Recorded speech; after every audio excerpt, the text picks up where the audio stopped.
আসসালামু আলাইকুম, কেমন আছেন সবাই? সামনের আকাশটা দেখে মনে হচ্ছে হাত বাড়ালেই যেন ছুঁতে পারবো।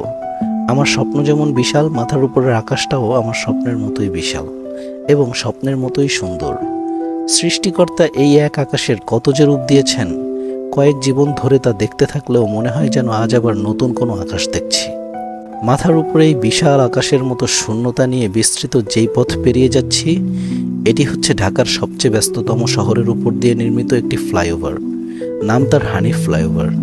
যাত্রাবাড়ি থেকে গুলিস্তানের রাস্তাটা ব্যস্ততার চাতাকলে পড়ে এতটাই প্যারাদায়ক ছিল যে এই পথে যাতায়াত করতে গেলে জীবন যেন নিষ্পেষিত হয়ে যেত। এই ফ্লাইওভার সেই কষ্টকে বলা যায় শূন্যের কোঠায় নামিয়ে এনেছে। ক্লান্তিময় যানজটে ভরা বিরক্তিকর যেই পথ পাড়ি দিতে লেগে যেত ঘন্টার পর ঘন্টা, সেই পথ যেন এখন নিমিষেই পার হয়ে যাওয়া যায়। তাও আবার উন্মুক্ত বাতাস গায়ে মেখে বৈচিত্র্যময় চমৎকার আকাশ দেখতে দেখতে।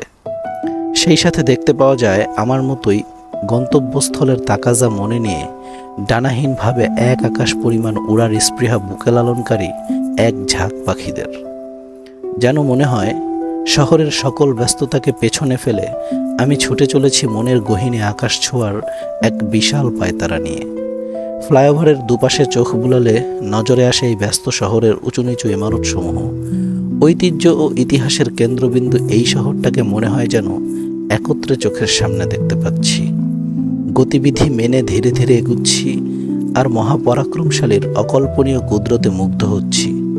সবকিছুর জন্য এই মহান রবের নিকট লাখো কোটি শুকরিয়া জ্ঞাপন করি। আলহামদুলিল্লাহ।